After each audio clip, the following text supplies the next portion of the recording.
The smell hit me first, wet earth mixed with the sharp tang of smoke from the communal fires, and underneath it all, the faint metallic scent that always lingered in the air after the hunters returned. I kept my head down as I walked through the central gathering space, my bare feet cold against the packed dirt. The autumn wind cut through my thin dress, but I'd long stopped expecting anything warmer.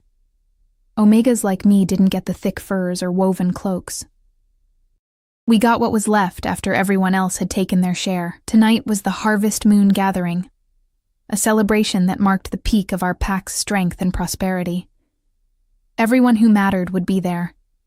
The council elders with their silver-threaded hair and voices that commanded silence, the warriors whose bodies bore the proud scars of territorial battles, the families whose bloodlines traced back to the founding wolves, and then there were those of us who existed in the margins, barely visible unless someone needed something cleaned, mended, or carried. I clutched the small cloth bundle closer to my chest. Inside was half a loaf of bread, dense, dark, and probably a day old. But it was mine. I'd earned it by spending the entire morning scrubbing the stone floors of the pack house until my knees were raw and my hands cracked and bleeding. The head housekeeper had tossed it to me without looking up from her ledger, and I'd caught it like it was made of gold, because for me, it might as well have been. My stomach had been empty for 2 days. The ache had dulled into a constant gnawing presence that I'd learned to ignore, the way I'd learned to ignore the whispers that followed me, the way eyes slid past me as if I were made of air. But tonight, I would eat. Tonight, I would fill my belly, and maybe, just maybe, sleep without dreams of running through endless forests, always hungry, always searching. The gathering space was already filling with bodies. Lanterns hung from poles, casting dancing shadows across faces flushed with excitement and ale. Long tables groaned under the weight of roasted meat, fresh fruit, wheels of cheese, and bread. So much bread that the sight of it made my throat tight. Children darted between adults, their laughter high and careless. Young wolves prowled the edges, posturing and sizing each other up the way they always did when hierarchy was on display. I found my usual spot, a section near the back, close to the fire pits but far enough from the main tables that I wouldn't be noticed. A few other Omegas were already there. Old Margot with her bent spine and clouded eyes, young Thomas who'd been born with a twisted foot, and Sarah, whose face bore the faded marks of a punishment I'd never asked about. We didn't speak much to each other. Suffering didn't always breed solidarity. Sometimes it just bred silence. I sat on the ground, my back against a rough wooden post, and carefully unwrapped my bread. The crust was hard, but the inside would be soft enough. I broke off a small piece, letting it sit on my tongue, trying to make it last. Around me, the celebration swelled. Voices rising in toasts, the crack of bones as someone shifted partially, showing off their strength, the thud of fists against chests in greeting. I didn't belong here. I never had. My mother had been an Omega too, though I barely remembered her face now. Just fragments. Pale hair like mine, a voice that sang soft songs when she thought no one was listening, hands that shook when the beta females walked by. She died when I was 7. Illness, they said.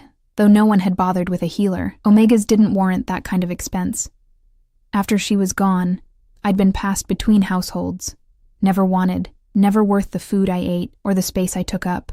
By the time I was old enough to work, I'd learned the rules. Be invisible, be useful, expect nothing. And most importantly, never look them in the eye. Not the betas, not the deltas, and certainly not the alphas. Eye contact meant challenge, and a wolf like me had no right to challenge anyone. I was chewing my third small bite when I noticed him. He sat a few yards away, partially hidden by the shadow of a storage shed. An older man, or so he appeared. His clothes were little more than rags, patched and repatched until the original fabric was barely visible. His hair hung in matted gray tangles around a face creased with deep lines. His shoulders were hunched, his body thin in a way that spoke of long hunger. Not the lean muscle of a warrior. A beggar, an outsider. My hands stilled on my bread. Outsiders didn't just wander into pack territory, especially not during a gathering. They were usually chased off, or worse, long before they reached the heart of our lands. But here he sat, ignored by the celebrating wolves as thoroughly as I was, his eyes fixed on the flames of the nearest fire pit. I should have looked away, should have focused on my own meal, my own survival.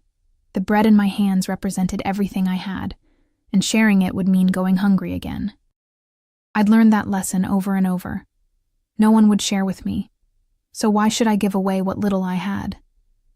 But something about the way he sat there, so still, so quiet, like he'd accepted his invisibility the way I'd accepted mine, made my chest ache with a feeling I couldn't name. I stared at my bread. 4 small pieces left, enough to ease the worst of my hunger. Though not enough to truly fill me, I could eat it all. I should eat it all. The old beggar shifted slightly, and I caught a glimpse of his face in the firelight. His eyes were strange, pale, almost colorless, but with a depth that seemed to catch and hold the flames. He wasn't looking at the food on the distant tables. He wasn't looking at anything, really. Just sitting, existing. Waiting for nothing because nothing was all he expected. I knew that feeling. Before I could talk myself out of it, I stood. My legs were unsteady. From hunger, from nerves, I wasn't sure which. I crossed the distance between us in a few quick steps, my heart hammering so hard I could feel it in my throat. This was stupid. This was dangerous. Drawing attention to myself, to him. Nothing good could come of it. But I couldn't stop. I knelt beside him, the cold ground pressing against my knees. Up close, he smelled of rain and earth, and something else. Something wild that made the wolf inside me, small and suppressed as she was, lift her head with interest. "Here," I whispered, holding out half of what remained of my bread. "Please, take it." He turned those strange pale eyes on me, and for a moment I forgot how to breathe. There was something in his gaze, something ancient and knowing and impossibly sad, that made me feel like he could see straight through my skin to every secret I'd ever kept. "You're hungry," he said. His voice was rough, like stones grinding together, but underneath the roughness was something else. Something that made my spine straighten. "Why would you share?" "Because..." I swallowed hard, my fingers trembling as I continued to hold out the bread. "Because no one should be invisible. Not even here. Not even us." The words came out before I could stop them, and immediately I wanted to take them back. Too honest. Too revealing. But the old beggar's expression shifted. Just slightly. Just enough that I caught what might have been surprise or approval, or something I couldn't name. He took the bread from my hand, his fingers brushing mine for just a second. They were warm. Warmer than they should have been, and rough with calluses. "What's your name?" he asked. "Elena," I breathed. No one had asked me that in months, maybe years. "Elena," he repeated, as if testing the weight of it. Then he bit into the bread, chewing slowly, his eyes never leaving my face. "Thank you." I nodded, unable to speak past the sudden tightness in my throat, and stood to return to my spot. But as I turned away, I heard him speak again, so quiet I almost missed it under the noise of the celebration. "The strongest wolves aren't always the ones who fight the loudest." I froze, looking back over my shoulder, but he'd already returned his gaze to the fire, dismissing me as thoroughly as everyone else at this gathering had, except his dismissal felt different. Not like I was nothing. Like I was something he'd filed away to consider later. My hands were still shaking when I sat back down and ate my remaining bread in tiny bites, trying to make it last. The celebration roared on around me. Someone had started a fighting circle, and wolves were taking turns showing off their strength, slamming into each other with controlled violence while others cheered. The sound of it filled my ears, but my mind was elsewhere. I kept glancing back at the beggar in the shadows. He sat unmoved, unmoving, like a stone in a river of chaos. No one approached him. No one even seemed to see him, despite his presence being as impossible as mine was insignificant. And those eyes, those strange, pale eyes that had looked at me like I mattered. I didn't understand it, didn't understand any of it, but as the night deepened and the celebration grew wilder, I couldn't shake the feeling that something had shifted. Something small but irrevocable, like the first crack in ice before the spring thaw.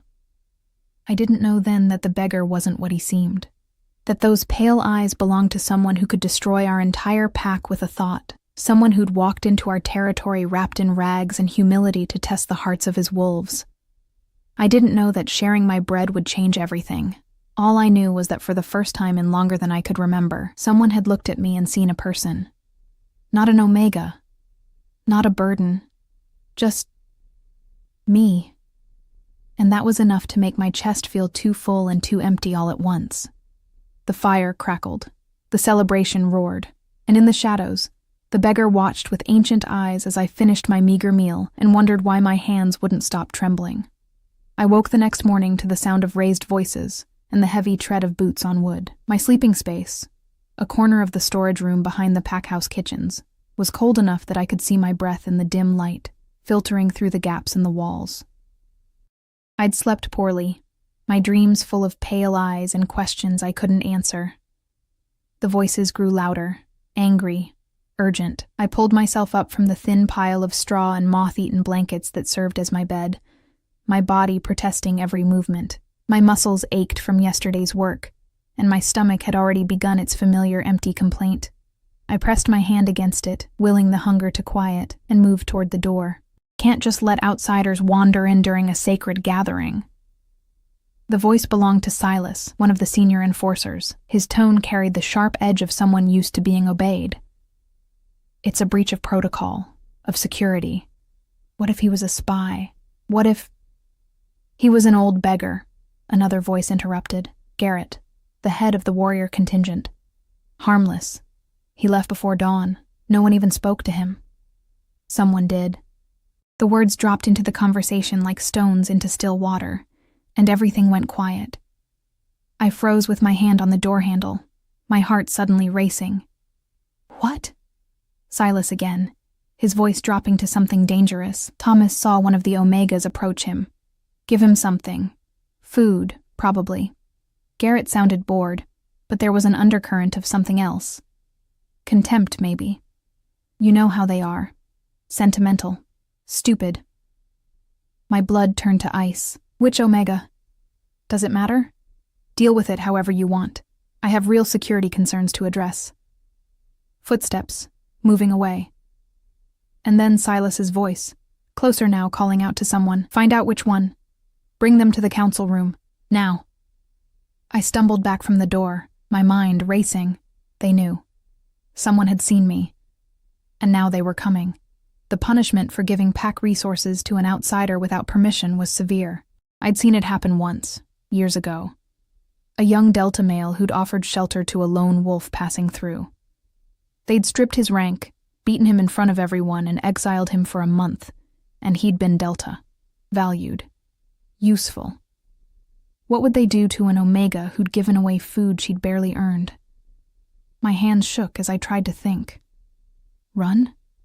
Where would I go? The forest was full of dangers I had no skills to face. Stay? Face whatever punishment they deemed fit and hope I survived it? The door slammed open before I could decide. 2 enforcers stood in the doorway, Silas and a younger male named Declan. Both were broad-shouldered and stone-faced, their eyes hard as they scanned the small space and found me pressed against the far wall. Elena. Silas said my name like an accusation. You're coming with us. I wanted to speak, to deny it, to beg, but my throat had closed around the words. I could only nod and follow as they led me out of my corner and through the packhouse corridors. The morning was just beginning. Wolves stirred in their rooms, voices murmured behind closed doors. The smell of cooking meat drifted from the kitchens. My stomach twisted with hunger and fear in equal measure. The council room was in the oldest part of the packhouse, a stone chamber with high ceilings and narrow windows that let in cold autumn light. 5 elders sat in carved chairs arranged in a semicircle, 3 men and 2 women, all past their prime fighting years but no less powerful for it. Their authority came from age, from wisdom, from the deep knowledge of pack law that governed every aspect of our lives. At the center sat Elder Rowan, his silver beard braided and his eyes sharp despite his years. He watched me enter with an expression I couldn't read. Kneel, Silas commanded. I dropped to my knees on the cold stone floor, my head bowed, my hair falling forward to hide my face. The position was familiar, submission, acknowledgement of my place at the bottom of every hierarchy that mattered. Elena of no house, Elder Rowan's voice filled the chamber, formal and measured. You are accused of giving pack resources to an outsider during the Harvest Moon gathering, resources you did not have permission to distribute. Do you deny this? No, Elder. My voice came out barely above a whisper. I don't deny it. A murmur rippled through the elders. Apparently, they'd expected me to lie, to make excuses. But what was the point? Thomas had seen me. Others might have too. And even if they hadn't, I wouldn't lie about the one good thing I'd done in months. Why? The question came from Elder Margaret, her voice less harsh than Rowan's. You have so little. Why share it? I lifted my head just enough to meet her eyes. A dangerous move, but something in me had shifted since last night. Since the moment I'd knelt beside that beggar and felt seen for the first time in years. Because he was hungry, I said simply, and invisible. And I know what that feels like. Sentiment, Silas spat from somewhere behind me. Omega weakness. She put her feelings above pack law. She put compassion above fear, a new voice said, and everyone turned. The beggar from last night stood in the doorway. Except he wasn't a beggar anymore. The rags were gone. In their place, he wore dark clothes that fit him like they'd been tailored to his body, a long coat that fell to his knees, boots that didn't make a sound on the stone floor. His hair was no longer matted and gray, but thick and dark, pulled back from a face that was ageless and devastating in its harsh beauty. And his eyes, those pale, strange eyes, now burned with an authority that made every wolf in the room straighten unconsciously. But it was more than his appearance. It was the power that rolled off him in waves, pressing against my skin, making my wolf, my poor, suppressed, forgotten wolf, cower and keen in recognition all at once. Your Majesty. Elder Rowan was on his feet, his voice strangled with shock. The other elders followed, their faces draining of color. Your Majesty. The words didn't make sense, couldn't make sense. But even as my mind rejected them, my body knew. Every instinct I possessed screamed the truth. The Lycan king, the ruler of all packs in our territory, the apex predator, the wolf whose word was law and whose power was absolute. And I had given him bread. I had knelt beside him and spoken to him like he was nothing. Terror locked my muscles. I couldn't move, couldn't think, could barely breathe. Rise, he said, and though his voice was quiet, it carried absolute command. The elders rose. Silas and Declan rose.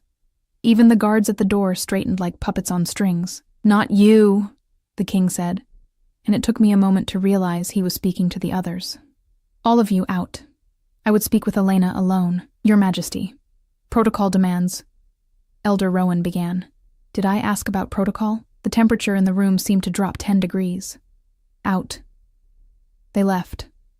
All of them, moving quickly despite their dignity, shooting glances at me that ranged from pity to fury to confusion.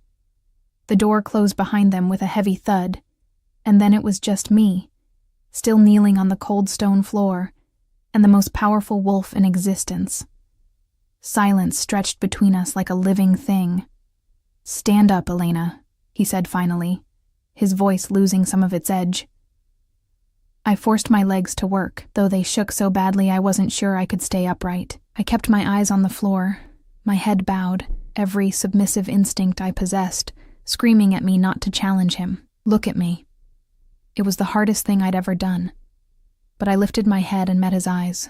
Up close, in full light, they were even more striking. Pale gray with threads of silver, ancient and knowing and terrifying. But there was something else there too. Something I'd seen last night by the fire. Curiosity. Why did you do it? He asked. You knew I was an outsider. You knew it would bring trouble. Why share your food?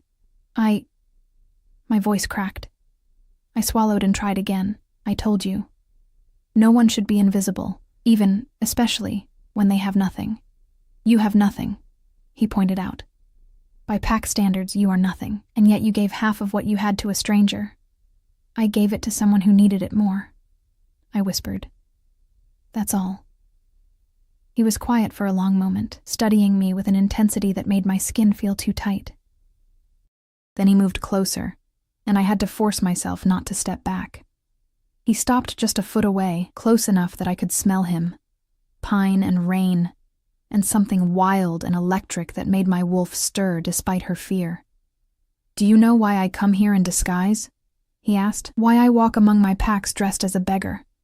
I shook my head mutely. "Because power reveals nothing," he said.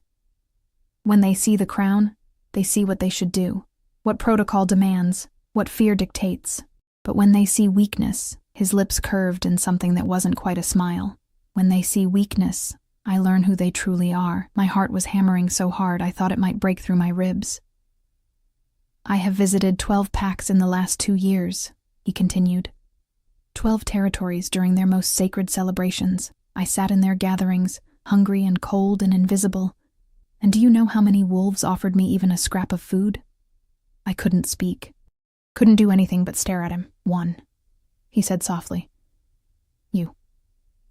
The word hung between us, heavy with meaning I couldn't begin to unpack. "Your Majesty, Caden," he interrupted. "My name is Caden, and you will use it when we're alone." "I can't. That's not—" "You shared your bread with a beggar," he said. And now there was something almost like amusement in his voice. "You can speak my name." I opened my mouth, closed it, tried again. "Caden?" I breathed, and the name felt dangerous on my tongue, forbidden, like something I had no right to touch. He nodded once, satisfied, then he stepped back, giving me space to breathe. "The elders were going to punish you," he said, his tone shifting back to something formal. "Exile, most likely, or worse." Fear spiked through me again. "Please. I'm sorry. I didn't know. I'm not punishing you." He cut me off. "I'm rewarding you." The world tilted. "What?" "You showed me something I rarely see," Caden said. "True compassion without expectation of return. Kindness when it costs you everything. That is worth more than strength or strategy or any amount of political maneuvering." He paused, his pale eyes holding mine. "I'm taking you with me when I leave." "Leave?" My voice came out strangled. "To where?" "The capital, my court. You'll serve there. But I'm nothing, an omega. I can't—" "You're exactly what you need to be," he said quietly. "And I think, Elena, that you've been invisible long enough." Before I could respond, he turned and walked to the door, his movements fluid and controlled. He paused with his hand on the handle and looked back at me. "Pack your things, such as they are. We leave at sunset." Then he was gone, leaving me alone in the council chamber with my heart racing and my world turned completely upside down. Outside, I could hear voices rising in confusion and alarm. The elders, demanding answers.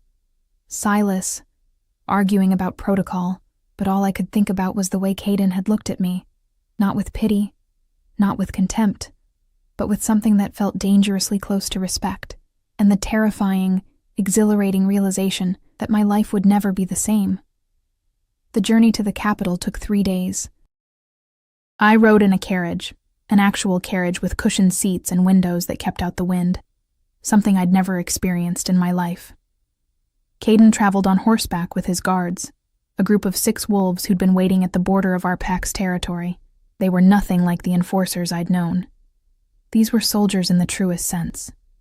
Disciplined, silent, their eyes constantly scanning for threats. They treated me with a careful neutrality that was somehow more unsettling than outright hostility would have been. I spent most of the journey pressed against the window, watching the landscape change. The dense forests of my pack's territory gave way to rolling hills, then to cultivated farmland where human settlements dotted the horizon. I'd never been this far from home, had never imagined I would be. Home, the word felt strange now. That place where I'd scrubbed floors and gone hungry and been invisible. Was that ever really home? Or just a place I'd survived? On the second night, we stopped at an inn. A real inn, with warm rooms and hot food, and a bed that didn't have straw poking through the fabric. I sat on the edge of that bed for a long time, afraid to touch anything, convinced someone would realize the mistake they'd made and send me back. A knock on the door made me jump. "Elena!" A female voice. Unfamiliar. "May I come in?" I opened the door to find a woman about my age, maybe a few years older, with dark hair pulled into an intricate braid and sharp green eyes that assessed me quickly. She wore traveling clothes, but they were well made, practical yet elegant in a way that spoke of money and status. "I'm Nessa," she said, stepping inside without waiting for an invitation. "I serve in the king's household. He asked me to check on you." "I'm fine," I said automatically, though I wasn't sure if it was true. Nessa's lips quirked. "You look terrified." "I am terrified." The honesty seemed to surprise her, but after a moment she laughed, a genuine sound that eased something tight in my chest. "At least you're honest about it. That's rarer than you'd think in the capital." She moved to the small table by the window and started unpacking items from a leather bag. "I brought you some things. Clothes, mostly. What you're wearing won't survive the court." I looked down at my dress, the same thin, patched garment I'd worn for months. Suddenly I felt exposed, shabby, completely out of place. Why is he doing this? The question burst out before I could stop it. "I'm nobody. I don't understand." Nessa paused in her unpacking, her expression shifting to something more serious. "The king doesn't make careless decisions," she said carefully. "If he brought you to court, he has his reasons. But what could I possibly—" "You showed him compassion when you thought he was powerless," Nessa interrupted gently. "Do you have any idea how rare that is? Most wolves at court spend every moment calculating advantage, measuring status, deciding who's worth their time based on what they can get in return." She held up a dress, deep blue, simple but beautiful. "You didn't calculate. You just gave." "That's either incredibly stupid or incredibly brave, and the king clearly thinks it's the latter." I took the dress with shaking hands, the fabric soft against my fingers. "What if I disappoint him?" "Then you disappoint him," Nessa said with a shrug. "But I don't think you will. Come on, let's get you ready for dinner. The king wants you to eat with the group tonight." My stomach dropped. With everyone?" "With everyone." Nessa's smile was sympathetic but firm. "Welcome to court, Elena. Time to stop being invisible." Dinner was held in the inn's private dining room, a space with a long wooden table and a fire roaring in the hearth. The 6 guards were already seated when Nessa led me in, their conversation stopping abruptly as they turned to look at me. I wanted to disappear into the floor. "Sit." Caden's voice came from the head of the table. He gestured to the empty chair to his right, a position of honor that made my skin prickle with discomfort. "We don't stand on ceremony during travel." I moved to the chair on shaking legs, hyper-aware of every eye on me. Nessa took a seat further down, giving me an encouraging nod. The guards resumed their conversation, though their voices were quieter now, their glances in my direction frequent and curious. Food appeared. Roasted meat, vegetables, fresh bread still warm from the oven, wine and water, and more food than I'd seen in one place in years. My mouth watered even as my stomach clenched with anxiety. "Eat," Caden said quietly, not looking at me as he served himself. "You need your strength." I took small portions, trying not to appear too eager, too hungry, too much like the starving Omega I actually was. But the first bite of meat nearly undid me. It was tender and seasoned and so good that I had to close my eyes for a moment. "So, Elena?" One of the guards spoke up, a man with sandy hair and a scar across his jaw. "The king says you're from the Riverside Pack. How long have you lived there?" It took me a moment to realize he was actually asking me a question, speaking to me like I was a person worth talking to. "All my life," I managed. "I was born there." "And your family?" "Dead." The word came out flat. I didn't know how else to say it. An uncomfortable silence fell. The guard, I thought his name was Felix, looked like he regretted asking. But then another voice spoke up, this one belonging to a woman with silver-streaked hair pulled back in a warrior's knot. "We've all lost people," she said matter-of-factly. "That's the way of things. What matters is what you do with the life you have left." She raised her glass slightly in my direction. "I'm Vera. Second in the King's Guard. That idiot who can't stop asking invasive questions is Felix. The brooding one in the corner is Julian, and the twins who haven't stopped staring at you are Marcus and Matthias." The twins, Identical men with dark hair and matching grins waved in unison. "Guilty," one of them said. "Ignore them," the last guard said, his voice deep and calm. "They're harmless. I'm Owen." Just like that, the tension broke. The conversation resumed, flowing around me like water around a stone. They talked about the road ahead, about news from the capital, about a tournament that was planned for next month. Occasionally, someone would direct a comment or question my way, and I'd answer as best I could, my voice growing steadier as the meal went on. Caden said little, but I could feel his attention on me, a constant weight that was both terrifying and strangely comforting. He was watching to see how I handled myself, I realized, testing me again, in a different way.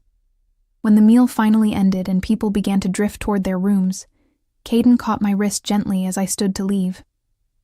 "A moment," he said. The others filed out, Nessa shooting me one last encouraging look before closing the door behind her. And then it was just us, the fire crackling in the hearth, shadows dancing across his face. "You did well tonight," he said. "I barely spoke. You spoke when spoken to. You listened. You didn't try to be something you're not." He released my wrist but didn't step back. "That's more than most manage their first night among strangers. They're not like the wolves I knew," I said quietly. "You're guards. They treated me like a person?" I nodded, not trusting my voice. "That's because they are good wolves," Caden said.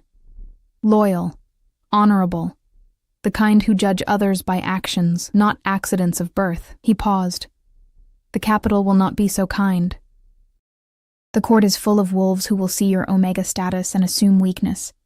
They will test you, push you, try to make you break." Fear coiled in my stomach. "Then why bring me there?" "Because I want you to prove them wrong." His pale eyes caught the firelight, burning with intensity. "You have something they don't, Elena. Something most wolves lose the moment they gain power. You have compassion without calculation. Kindness without agenda. And I believe, that you're stronger than you know." "I'm not strong," I whispered. "I'm just surviving.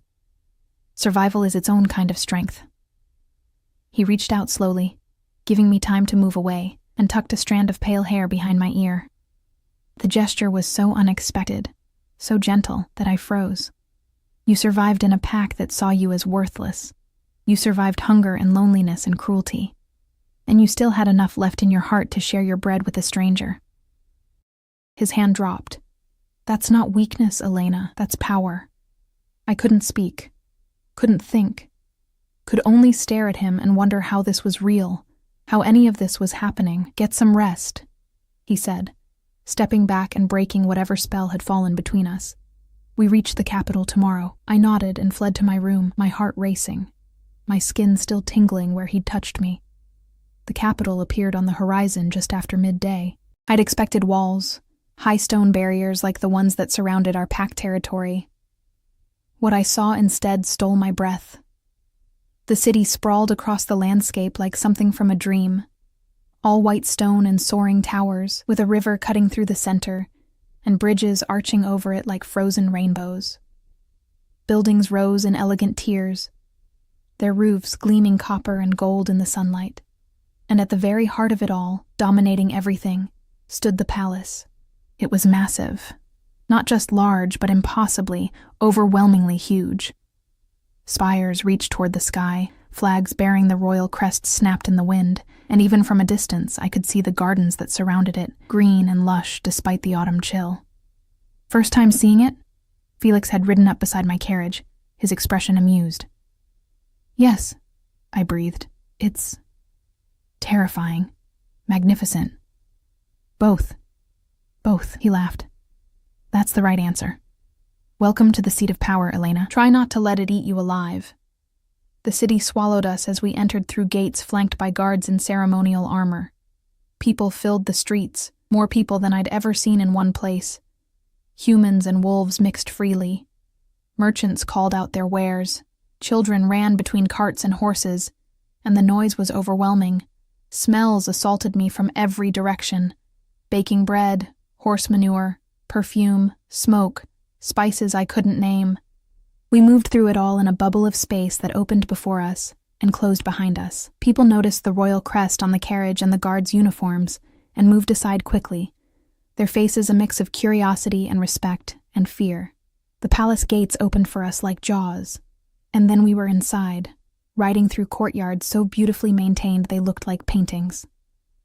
Servants in livery stopped their work to bow as we passed. More guards stood at attention. Everything was precise, ordered, controlled. Nothing like the chaotic, half-wild pack territory I'd left behind.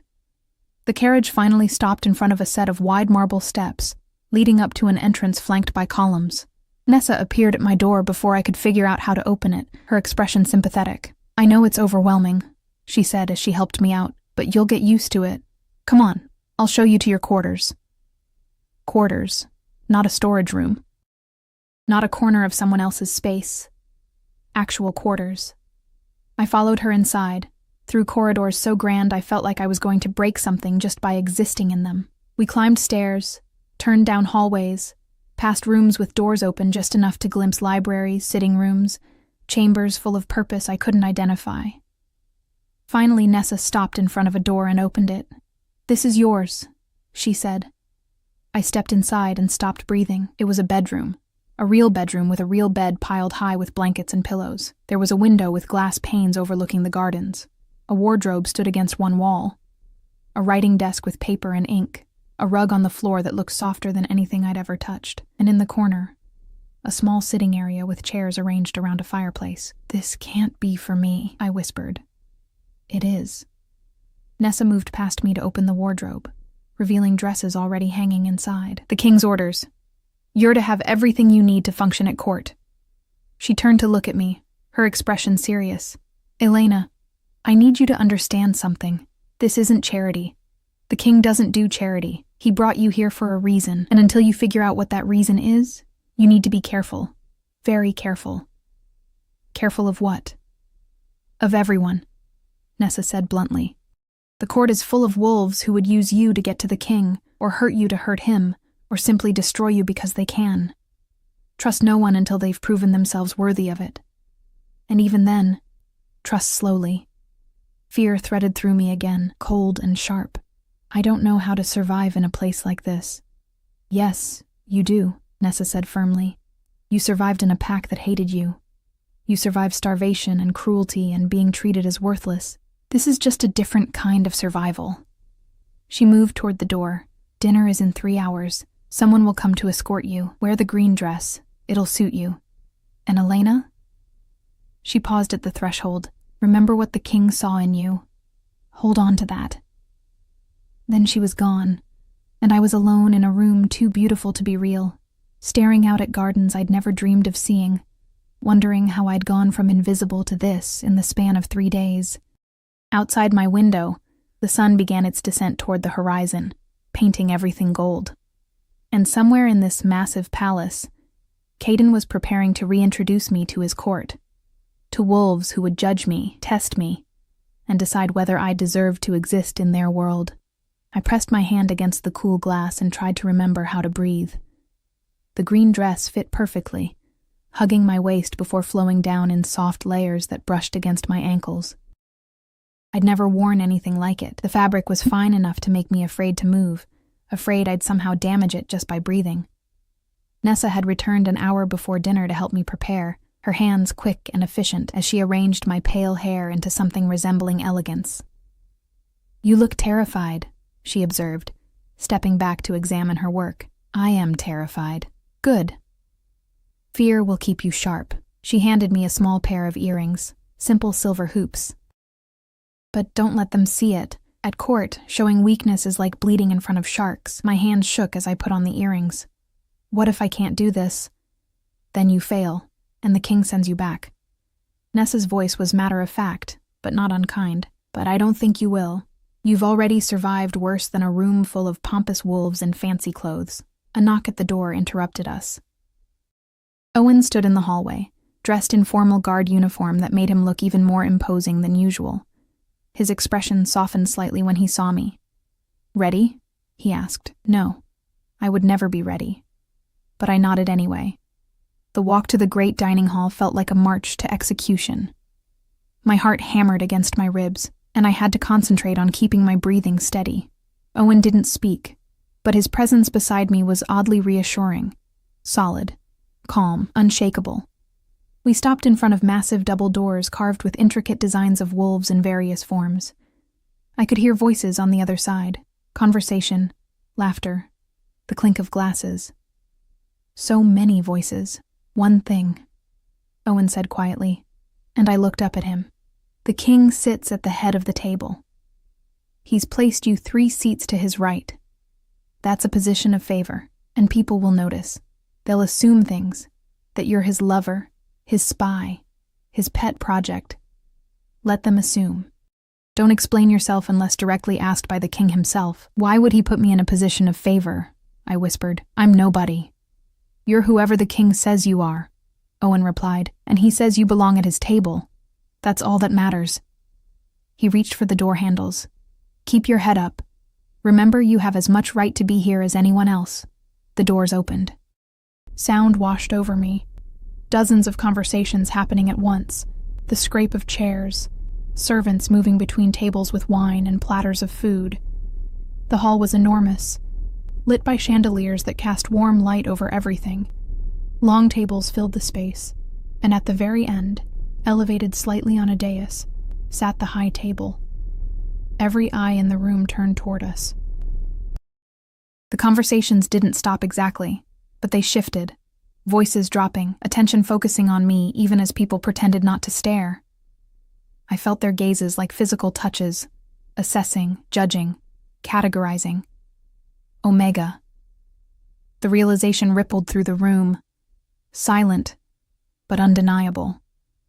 I could see it in the slight widening of eyes, the curl of lips, the way some wolves dismissed me immediately while others leaned toward their neighbors to whisper. Owen placed a hand on my lower back, barely touching, just enough to keep me moving forward when my legs wanted to stop working.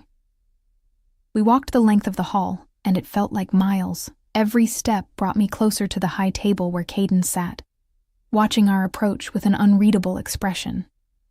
He stood as we reached the dais, and immediately everyone else rose as well, a wave of motion that swept through the hall. The conversation stopped completely. Elena, Caden said, his voice carrying clearly in the sudden silence. Welcome to court. He gestured to the empty seat 3 places to his right, just as Owen had said. Between us sat an older woman with iron-gray hair and sharp features, and a younger man who looked barely past 20 with nervous energy radiating off him. On Caden's left sat a woman of middle years, beautiful in a cold, calculated way, wearing deep purple silk and jewels that caught the light. I moved to my seat on unsteady legs, hyper-aware of every movement, every breath. Owen bowed slightly to the king and withdrew to his position along the wall with the other guards. Caden remained standing until I was seated, then lowered himself back to his chair. Only then did everyone else sit, the scrape of chairs filling the silence. Court, Caden said, his voice formal now, addressing the room at large. Allow me to introduce Elena, lately of the Riverside Pack. She has shown me something I value greatly, compassion without expectation of return. She will serve in the palace household and is under my direct protection. He paused, letting that sink in. Treat her accordingly. The message was clear. Harm her, and you answer to me. Conversations resumed, though more quietly now, and servants began bringing food to the tables. I sat frozen, my hands clenched in my lap, trying to process what had just happened. He doesn't usually introduce newcomers personally, the older woman to my left murmured, leaning slightly toward me. You must have impressed him greatly. I'm Lady Helena, head of the household administration. Elena, I managed, though she obviously already knew that. I gathered. Her tone was dry but not hostile. What did you do in your previous pack? The question was casual, but I could feel the weight behind it. Everyone nearby was listening, even if they pretended not to be. Whatever was needed, I said carefully. Cleaning, mending, serving. An Omega, then. This came from the young man on my right, and his tone carried a note of disdain that made my spine stiffen. How quaint. An omega with manners, Lady Helena said sharply, which is more than I can say for some. Mind your tongue, Philip, or I'll mention to your father how you've been spending your evenings in the lower city. Philip's face flushed, and he focused intently on his plate. I shot Helena a grateful look, and she inclined her head slightly in acknowledgement. The meal progressed, and I ate mechanically, barely tasting the food, even though it was probably the finest I'd ever had. Conversations swirled around me. Politics, gossip, complaints about various nobles and their territories. I listened more than I spoke, trying to understand the dynamics at play. The woman on Caden's left, Lady Isolde, I learned, spoke to him in low tones throughout the meal, her hand occasionally touching his arm in a way that seemed overly familiar. She was beautiful and clearly powerful, and every time she laughed at something he said, I felt an uncomfortable twist in my stomach that I didn't want to examine too closely. First time at a court dinner? Lady Helena asked quietly, and I realized I'd been staring at my plate for too long. Yes, my lady. It's overwhelming, I know, but it gets easier. She paused, then added, though I should warn you, Isolde has her sights set on becoming queen. She won't appreciate the king showing interest in another woman, regardless of that woman's status. He's not showing interest, I said quickly. He's being kind. Helena's expression suggested she thought I was either naive or lying to myself, but she didn't press the issue. If you need anything, guidance, assistance, or simply someone to talk to, you can find me in the East Wing. I mean that sincerely. The offer warmed something in my chest. Thank you. After what felt like hours, the meal finally ended. Caden stood, and again everyone rose with him. He said something about retiring to his study. Then his eyes found mine across the table. Elena, walk with me. It wasn't a request. I stood on shaking legs and made my way around the table to where he waited. Isolde's expression had gone cold and calculating, her eyes tracking my every movement. I could feel the weight of dozens of stares, hear the whispers that started the moment I left my seat. Caden offered me his arm, another gesture that would fuel speculation, and I took it because refusing would have been worse. His warmth seeped through the fabric of his sleeve, steady and grounding. We left the hall together, the guards falling in behind us at a discreet distance. Once we were in the corridor and away from the crowd, I felt like I could breathe again. You survived, Caden observed. Barely. That's still surviving. He led me through a series of corridors, away from the formal areas into a quieter section of the palace. We stopped in a covered walkway that overlooked the gardens, the autumn night cool and clear beyond the columns. Why did you introduce me that way? I asked. You made me sound important. Because you are important. He released my arm and moved to lean against one of the columns, his pale eyes reflecting the moonlight. I told you. You have something this court desperately needs. Something I need. I don't understand. This place is full of wolves who have forgotten what it means to care about anything beyond power and status, he said quietly. They scheme and plot and use each other without thought, without conscience. And He paused, seeming to choose his words carefully. I have spent years surrounded by that. Years making decisions that affect thousands of lives, knowing that most of the advice I receive is colored by personal agenda. And then I meet you, a wolf with nothing, who shares her last piece of bread with a stranger because it's the right thing to do. That doesn't make me special, I protested. It just makes me Exactly. He pushed away from the column and turned to face me fully. You are genuine, Elena. Uncomplicatedly good in a way that is so rare here it's almost foreign. And I need that. I need someone at court who will tell me the truth, not because of what they can gain, but because they believe in truth itself. The weight of what he was saying pressed down on me. You're asking me to be what?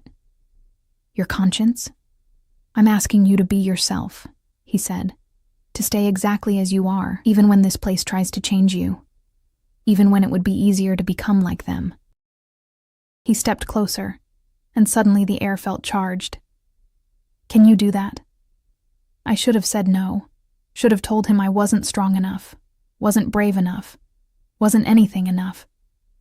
But when I looked into his eyes, I saw something I recognized. A loneliness that mirrored my own, a burden he carried that no one else seemed to see. "I can try," I whispered. "That's all I ask." His hand came up slowly, giving me time to move away, and touched my cheek. Just a brief contact, his fingers warm against my skin. "Thank you, Elena, for the bread, for being here, for being you." Then he stepped back, breaking the moment, his expression shifting back to something more formal. "Nessa will help you settle into a routine. You'll have duties, light ones while you adjust, and you'll continue to dine at the high table when I'm present. People will talk," I said. "People always talk." He smiled slightly. "Let them. You're under my protection, remember? No one will dare harm you." I nodded, though I wasn't sure I believed it. Not the part about him protecting me, that I believed absolutely, but the part about no one daring to harm me. That seemed optimistic at best. A guard appeared at the end of the corridor. Felix, by the look of him. "Your Majesty, the council is requesting your presence." Caden sighed, the sound carrying a weight of exhaustion. "Of course they are." He looked back at me. "Felix will escort you back to your quarters. Rest well, Elena. Tomorrow we begin preparing you for life at court." He left before I could respond, his stride purposeful, the guard falling in behind him. Felix approached with an easy smile. "Come on," he said. "Let's get you back before the gossips start spinning tales about you and the king wandering the gardens alone." "We weren't in the gardens," I pointed out. "We were in a covered walkway. Details." Felix waved a hand dismissively. "By tomorrow morning, the rumor will be that you were seen kissing in the moonlight." My face heated. "That's absurd." "Welcome to court," Felix said cheerfully, "where truth is optional and rumors are currency." The next 2 weeks passed in a blur of learning. Nessa became my constant companion, teaching me everything from which fork to use at formal dinners to how to navigate the complex web of relationships that governed court life. I learned which nobles had which alliances, who was in favor and who had fallen from grace, which topics were safe and which could get you challenged to a duel. I also learned that my presence had caused more disruption than I'd realized. "They're calling you the King's Charity," Nessa informed me one morning as she helped me dress. "Though some are less polite. The general consensus seems to be that you're either sleeping with him, spying for him, or part of some elaborate test." "I'm none of those things," I protested. "I know that, you know that, but they don't know that, so they invent explanations." She finished lacing up my dress and turned me to face the mirror. "The good news is that Lady Helena has taken you under her wing, which gives you some protection. The bad news is that Lady Isolde is making your life her personal mission." As if summoned by her name, Isolde appeared later that day in the library where I'd gone to escape the constant scrutiny. She moved with liquid grace, her dark hair perfectly arranged, her dress worth more than everything I'd owned in my entire life. "Elena," she said, her voice smooth as honey and just as sweet. "How lovely to find you here. I've been meaning to speak with you." I stood from my seat by the window, every instinct screaming danger. "Lady Isolde, please sit." She settled into the chair across from me without waiting for an invitation. "I wanted to welcome you to court properly. It must be so overwhelming, coming from such humble circumstances." The words were kind, but the tone made them feel like insults. "Everyone has been very welcoming," I said carefully. "Have they?" Isolde's smile didn't reach her eyes. "How fortunate. Though I imagine it must be difficult, being so out of your depth. The court has so many rules, so many expectations, and you, coming from a pack where I'm sure things were much simpler, different." I corrected quietly. "Not simpler." "Of course." She leaned forward slightly. "I feel I should offer you some advice, woman to woman. The king is a complicated man with complicated needs. He enjoys charity cases, rescuing those less fortunate. It makes him feel noble, purposeful. But such projects rarely last. Eventually he moves on to the next cause, the next worthy soul to save." Her words struck deeper than I wanted to admit, touching fears I'd been trying not to acknowledge. I'm not a project, I said, though my voice lacked conviction. No? Isolde tilted her head, studying me like I was an interesting insect. Then what are you, Elena? What purpose do you serve here? You have no rank, no skills, no connections. You're an omega in a court full of alphas. The only reason anyone knows your name is because the king decided to elevate you on a whim. She stood gracefully. I'm not trying to be cruel, dear. I'm being honest. Something I suspect you'll find in short supply at court. The king will tire of his experiment. And when he does, what then? Where will you go? She left before I could formulate a response, her words echoing in the sudden silence. I sat there for a long time, staring out the window at the gardens, trying not to cry. Was she right? Was I just a passing interest, a way for Caden to feel good about himself? The thought made my chest ache in a way I didn't want to examine. She's wrong, you know. I jumped, turning to find Vera, the second in the king's guard, leaning against one of the bookshelves. I hadn't heard her enter. How long have you been there? I asked. Long enough to hear Isolde's poison. Vera moved closer, her expression serious. She's scared of you, which is why she's trying to break you before you become a real threat. I'm not a threat to anyone. You're a threat to her, Vera corrected. She's been positioning herself as the future queen for 2 years. The king is polite to her but keeps his distance. Then you show up, an omega with no agenda, no schemes, no calculated moves, and he brings you to court himself, introduces you personally, seats you at his table, walks with you in the gardens. She smiled grimly. Of course she's terrified. But I'm not. He and I aren't. I know. Vera's voice gentled. And that's exactly what makes you dangerous to people like Isolde. You don't want anything from him except to be treated like a person. That kind of genuine connection is more valuable than any political alliance. She paused.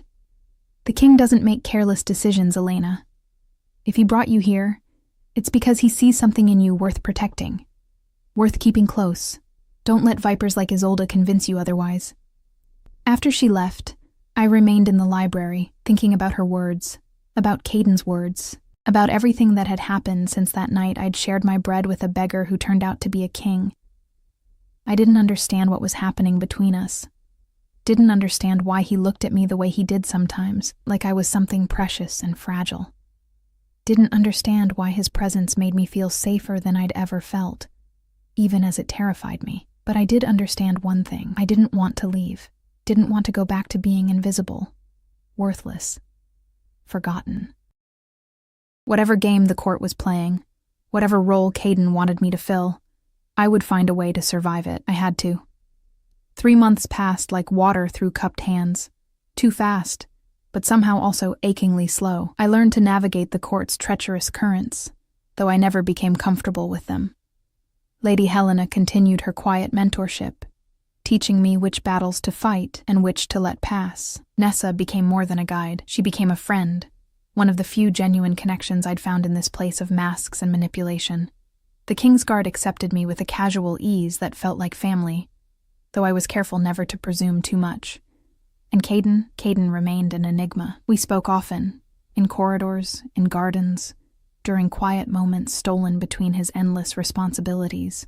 He sought my opinion on matters of court, asked my thoughts on policies that affected the common wolves, listened when I spoke about the invisible ones, the forgotten ones, the wolves like I had been. Sometimes I caught him watching me with an expression I couldn't quite read, something that made my heart race and my breath catch. But he never touched me again after that night in the covered walkway, never crossed the invisible line he'd drawn between us. Isolde's campaign against me had intensified, though she'd grown more subtle about it. Rumors circulated constantly that I was the king's mistress, that I was a spy from a rival pack, that I had used some omega trick to bewitch him. I learned to ignore them, though each one still stung. Then came the winter solstice celebration, and everything changed. The great hall had been transformed into something from a dream. Evergreen boughs hung from the ceiling. Candles flickered in thousands of holders, and the air smelled of pine and cinnamon and winter magic. The entire court was present, dressed in their finest, ready to celebrate the longest night of the year. I wore a dress Nessa had chosen, deep silver that caught the light when I moved, with delicate embroidery at the sleeves and hem. My hair was arranged in an elegant style that must have taken her an hour to complete. I felt like an imposter, a girl playing dress-up in a world where I didn't belong. But when I entered the hall and Caden's eyes found mine across the crowd, the way he looked at me made me feel like I was exactly where I was supposed to be. The evening progressed with the usual formalities: toasts, performances, elaborate displays of status and power. I stood near Lady Helena, watching everything with the careful attention I'd learned to employ. Isolde held court near the dais, surrounded by admirers, her laughter ringing out clear and calculated. Halfway through the evening, Caden stood and called for silence. The hall quieted immediately, all attention turning to their king. "The solstice is a time for reflection," he began, his voice carrying easily through the space. "A time to acknowledge the darkness and celebrate the light that will return. It's also a time for truth." He paused, his pale eyes scanning the crowd. "I have led you for 10 years, 10 years of decisions made in isolation, of bearing the weight of this crown alone.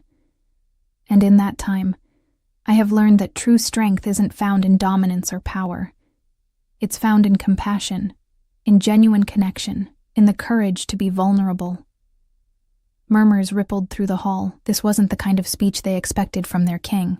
"4 months ago," Caden continued, "I walked among one of our packs in disguise. I wanted to see who my wolves truly were when they thought no one was watching.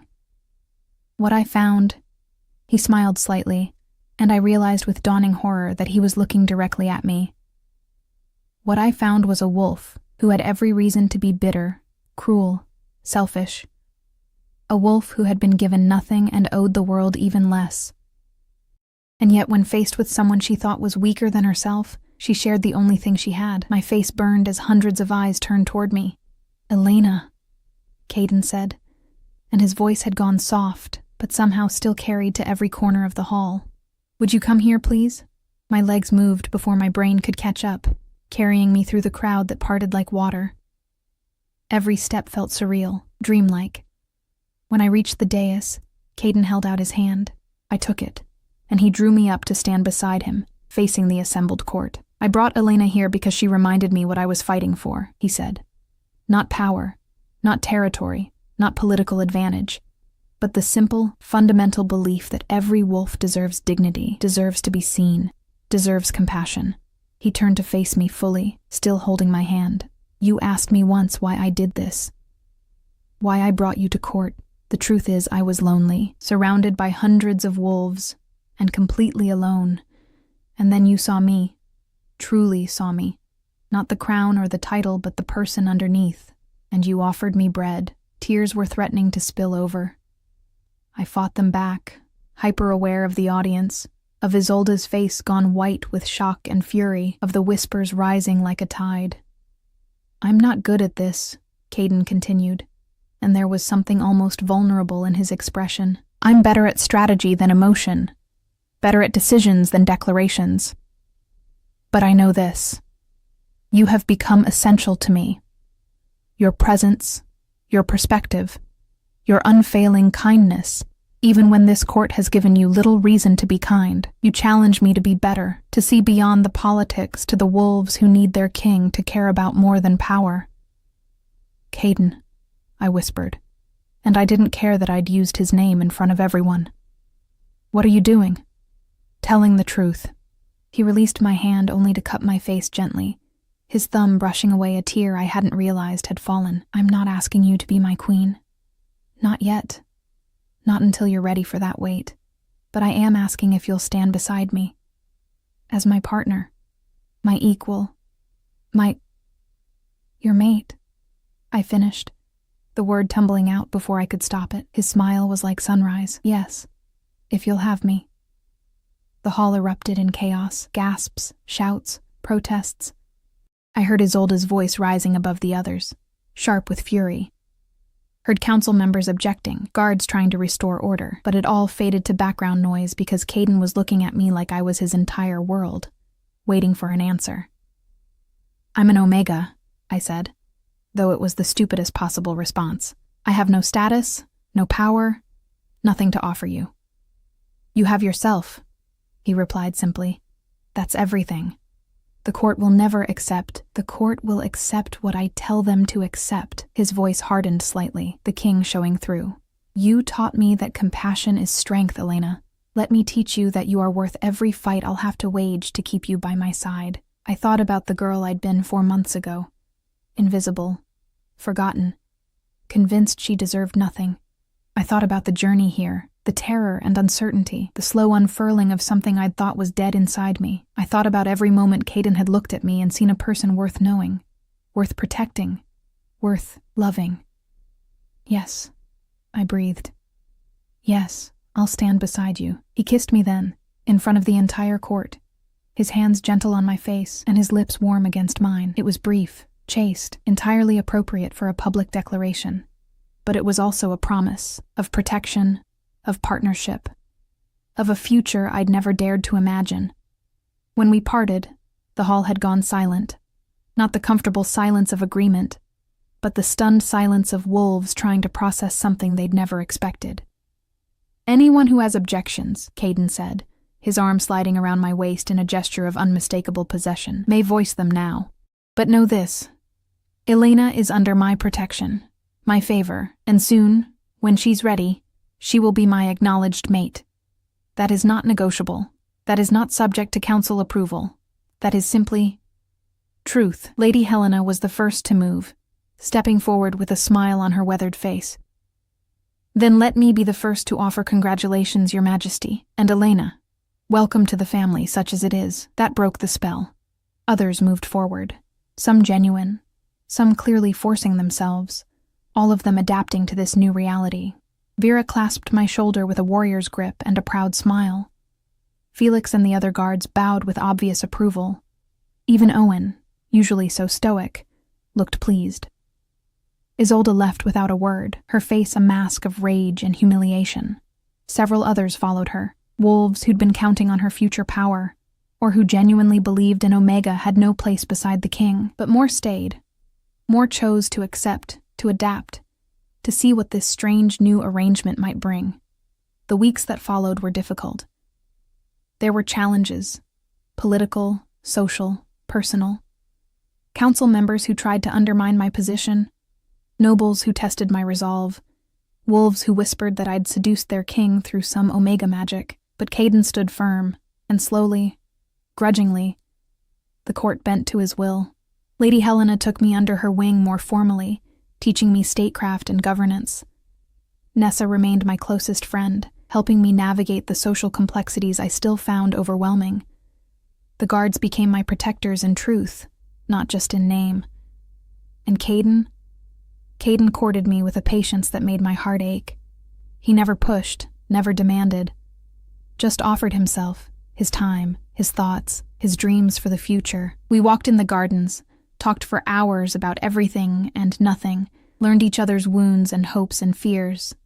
One evening, 3 months after the solstice declaration, I found him in his private study. He looked up from the papers scattered across his desk, and his expression softened immediately. You should be resting, he said. You've had a long day. So have you. I closed the door behind me and moved to sit in the chair across from him. I wanted to talk to you about something. Concern flickered in his pale eyes. What's wrong? Nothing's wrong. I took a deep breath. I'm ready. Ready for what? To be your queen, your mate, officially, publicly, completely. I met his gaze steadily. I know it won't be easy. I know there will always be wolves who think I don't deserve this position. But I also know that I love you, and I want to stand beside you not just as your partner, but as your equal in every way that matters. He was around the desk and pulling me into his arms before I'd finished speaking, his face buried in my hair, his body shaking slightly with something that might have been relief, or joy, or both. I love you too, he murmured against my temple. I've loved you since the moment you looked at a beggar and saw someone worth your compassion. I will love you until my last breath. And beyond, if the old stories are true. We stood there for a long moment, wrapped in each other, the weight of crowns and courts and expectations falling away until it was just us, two wolves who'd found each other in the darkness and chosen to walk toward the light together. The mating ceremony took place on the first day of spring. The entire court attended, along with representatives from every pack in our territory. I wore white, not the elaborate gown Isolde would have chosen, but something simpler, more elegant, more me.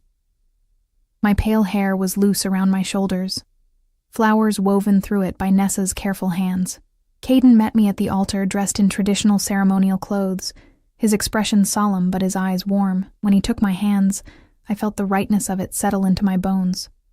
The ceremony was ancient, beautiful, binding. We spoke the words that would tie our lives together, exchanged the marks that would declare us mated to any wolf who saw them.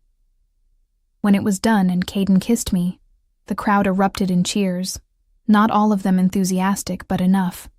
More than enough. Lady Helena cried, which she later insisted was merely allergies. Vera and the guards threw a private celebration that night that involved far too much wine and several inappropriate songs. Nessa hugged me so tight I couldn't breathe and whispered that she'd known from the beginning I was special. And in the quietest moment of that long, overwhelming day, Caden pulled me onto a balcony overlooking the city and wrapped his arms around me from behind. "Do you regret it?" he asked quietly. "Any of it?" I thought about the girl I'd been, invisible, hungry, convinced she was worthless. I thought about the journey that had brought me here, every painful step and terrifying moment. I thought about the wolves who still whispered, the challenges that remained, the weight of a crown I was still learning to bear. "Not for a second," I said, and meant it completely. He turned me in his arms to face him, his pale eyes reflecting the lights of the city below. "I meant what I said that first night. You are exactly what you need to be, and you, Elena, my Elena, are the strongest wolf I know. Even though I'm an Omega, because you're an Omega who became a queen," he corrected. "Because you took every limitation the world tried to place on you and transformed them into strengths. Because you survived with your compassion intact. And that is the rarest, most powerful magic there is." I kissed him then, pouring everything I felt into it. Gratitude, love, hope, promise. When we parted, I was smiling. "Thank you," I whispered, "for seeing me, for choosing me, for teaching me that being invisible doesn't mean being worthless." "Thank you," he replied, "for sharing your bread with a beggar, for reminding me what it means to be human before being king, for loving me not because of my crown, but despite it." We stood there as the stars came out, two wolves who'd found each other in the darkness and built something bright enough to light the way for others. Below us, the court continued its celebration. Tomorrow would bring new challenges, new battles, new wolves to convince that an Omega Queen was exactly what they needed. But tonight we were simply Caden and Elena, king and queen, mates bound by choice and love, and the memory of bread shared on the longest night. Lady Helena took over many administrative duties, her steady presence a gift I never took for granted. Nessa became my official lady-in-waiting, a title that made her laugh, but accept with grace. Vera and the guards formed the core of my personal security, their loyalty unwavering. Felix married a beta female from a neighboring pack, and had twin daughters who called me Auntie. Owen found love late in life with a quiet healer, who made him smile more than I'd thought possible. Even the twins settled down eventually, though they remained incorrigible troublemakers. Isolde left court entirely, unable to bear watching what she'd thought would be hers slip away. I heard she found happiness eventually in a distant pack, and I hoped it was true. Anger and bitterness were heavy burdens to carry. I learned to rule, not with the iron fist of dominance, but with the open hand of compassion. Caden and I worked together, balancing each other's strengths and weaknesses. Where he was strategy, I was heart. Where I was compassion, he was pragmatism. Together, we were more than the sum of our parts. Years passed. We faced challenges, political coups, rival packs, the endless complexities of governance. But we faced them together, and that made all the difference. I never forgot where I came from, never forgot what it felt like to be invisible, to be hungry, to be convinced you deserved nothing. And I made sure that in our territory, no wolf would suffer that way again. We established programs for omegas, created opportunities for wolves outside traditional hierarchies, demanded that compassion become policy rather than weakness. Some called it soft. Others called it revolutionary. I called it remembering. On the 10th anniversary of our mating, Caden took me back to the Riverside Pack, my old home. The place had changed under new leadership, become kinder, more inclusive, but I still recognized the grounds where I'd spent so many hungry nights. "Do you miss it?" Caden asked as we walked through the territory. "No," I said honestly. "But I'm grateful for it. Everything I survived here made me strong enough to stand beside you, made me who I needed to be." We visited the spot where the Harvest Moon gathering had been held, where I'd shared my bread with a beggar, and changed both our lives forever. The clearing was empty now, peaceful in the afternoon light. "Do you ever regret testing your packs that way?" I asked. "Walking among them in disguise?" "I regret that 11 packs failed," he said quietly. "That so many wolves had forgotten what compassion meant. But I will never regret that you passed, that you saw me and chose kindness anyway." I leaned into him, his arm coming around me automatically. I think about that night sometimes, about how close I came to not sharing, how easy it would have been to eat my bread and ignore you. But you didn't. "But I didn't," I agreed. "And now I'm queen. It's absurd when you think about it. It's perfect when you think about it," he corrected. A girl who understood suffering became a queen who ended it. A wolf who knew invisibility ensured everyone would be seen. You are exactly the queen this territory needed, Elena. The queen I needed. We stood there as the sun began to set.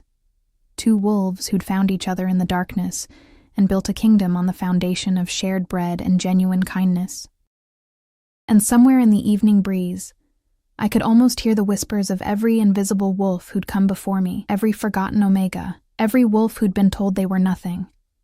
We were seen now, all of us, and that was everything.